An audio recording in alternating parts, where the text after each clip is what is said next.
Welcome back to our series on using GarageBand for iPad. At this stage, our track is almost complete. However, with even more layers of instruments than I have here, things could start to sound incredibly busy. The term mixing refers to the process of combining many layers of instruments and sounds to form a cohesive piece. This is where each layer would work together to help the other shine, instead of all competing for your listening attention. While applying effects and beginning to mix, we want to keep three key concepts close at hand: depth, width, and height. These three dimensions of space allow us to understand how many tracks can neatly fit together in what is really a limited amount of space. Now, if you've been paying close attention, you might already notice that we've been engaging with these concepts all throughout our series. Starting us off, depth refers to the balancing of individual track volumes, as well as the effects that alter the dynamics or changing volume levels of a track. If each track was pushed to its maximum loudness, they would all have no room to sit nicely together in the mix. Using effects like compression, we can also change the dynamic range or amount a track varies in its loudness.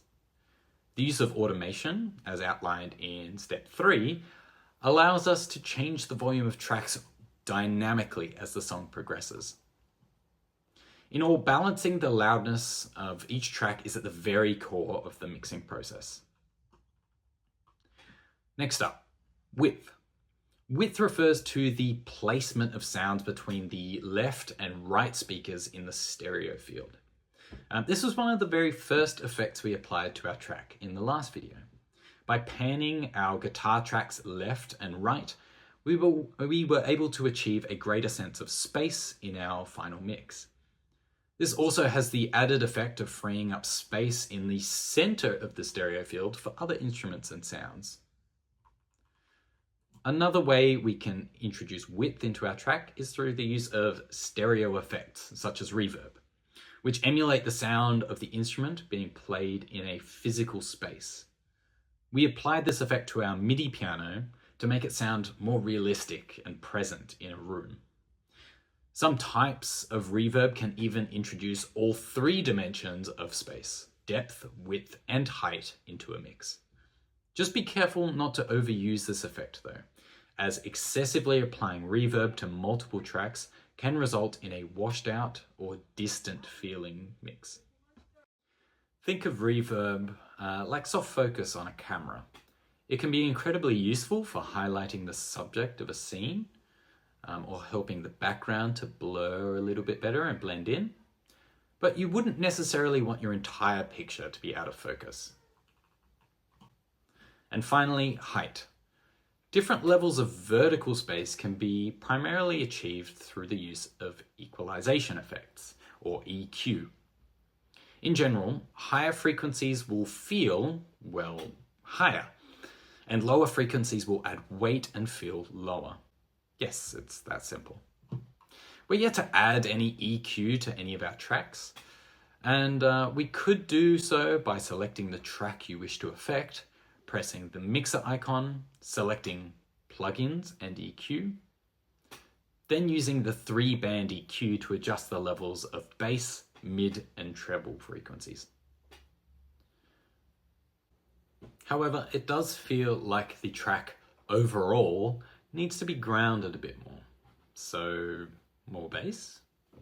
Absolutely. Let's add one more track to our project. This time, a bass guitar. Again, click the plus icon at the bottom of the track list. Because we're using a real bass guitar, I'm going to swipe over to Amp, then select Bass.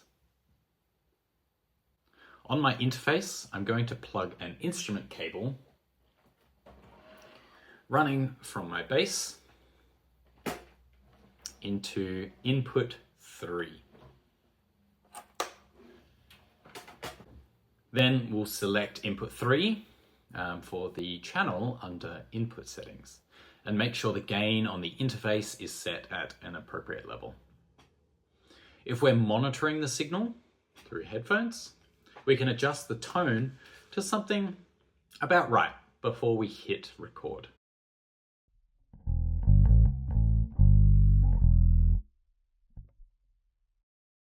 There, that sounds about right.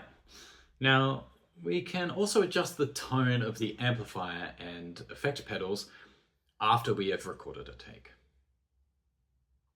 I'll switch the metronome on to sync up the tracks and then hit record.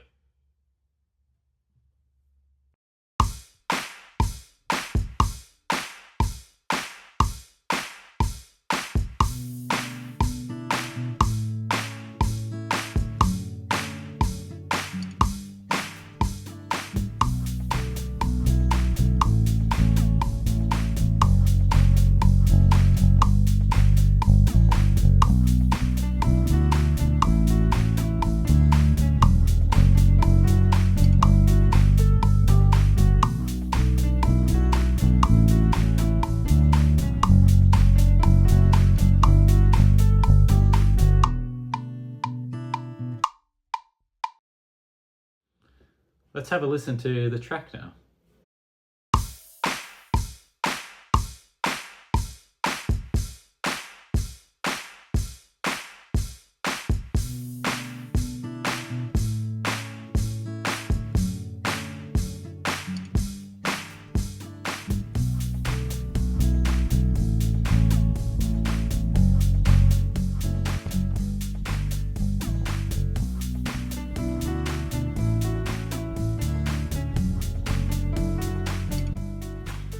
And there we have it, a completed, albeit short, example track, all while showcasing the use of depth, width, and height throughout. We hope this video series has been helpful in understanding how to use GarageBand for iPad, but also beneficial for tackling more advanced digital audio workstations in the future. Just always remember, if it sounds good, it is good. In our next and final video, we'll briefly cover file management, including how to import, export, save, transfer, and collaborate on files. Maybe a little boring, but super important if you're not already in the know. Thanks for joining me. I'm Ben Hamdorf, and this has been another tutorial series from Classroom Recording Studio. Be sure to check out Lee's tutorial on using Pro Tools Intro, and Pip's tutorial on Easy Virtual Choir. And finally, check out Lucy's videos on sharing your finished tracks with your class.